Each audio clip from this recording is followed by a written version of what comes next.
দেখেন আমি ওনাকে বলছি উনি তো তরুণ মানুষ, উনি হয়তো আইন আদালত সম্বন্ধে অত ওইভাবে অভিজ্ঞ না। সরকার যে কোনো নির্বাহী আদেশ, যে এখানে যেন আবু আলম সাহেব আছেন, উনি কিন্তু সচিব ছিলেন, উনি জানেন এই বিষয়গুলো। সরকারের যে কোনো নির্বাহী আদেশ কিন্তু আদালতে আসতে পারে এবং আদালত কিন্তু সেটা দেখবে যে নির্বাহী আদেশটা সঠিক কি না। সেই আদেশ যদি আদালত দিয়ে থাকেন, তারপরে সেই আদেশের বিরুদ্ধে আপনাকে উচ্চ আদালতে যেতে হবে।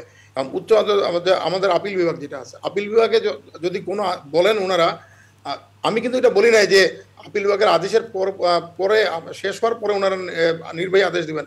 আপিল বিভাগ যদি বলে যে হ্যাঁ আপনারা এটা করতে পারেন, তখন কিন্তু পারবেন না। আর আপিল বিভাগ যদি বলে না আপনারা এই কোটাটা রাখতে পারবেন না, তখন কিন্তু নির্বাহী আদেশ দিয়ে কোটা নিতে পারবে না। অর্থাৎ এখন নির্বাহী এই বিষয়টা চূড়ান্ত, মানে এটা ফাইনাল আরবিট্রেটর হচ্ছে কিন্তু এই আপিল বিভাগ। ওরা যখন এটা বিচার করে যে নির্দেশনা দিবেন, সেই নির্দেশনা অনুযায়ী সবাইকে চলতে হবে।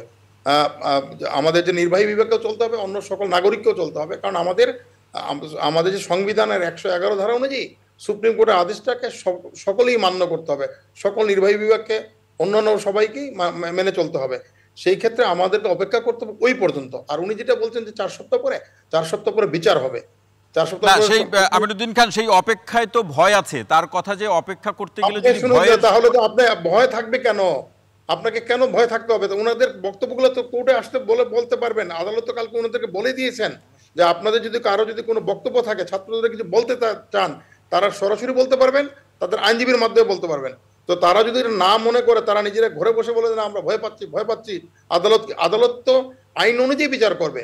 আদালত তো যৌক্তিক ভাবে বিচার করবে এবং আদালতের বিচারের পরে যদি ওনারা মনে করেন আবার রিভিউ করতে পারবেন। জি। সেই ক্ষেত্রে এইসব না করে যদি বলেন যে না নির্বাহী বিভাগ থেকে আশ্বস্ত করা হোক, নির্বাহী বিভাগ এখন কিভাবে আশ্বস্ত করবে যে এখন আমাদের আদালতে যেটা বিচারাধীন, যদি বলে আদালত এটা বাতিল করলে আমরা করে দিব, সেটা কি পারবে?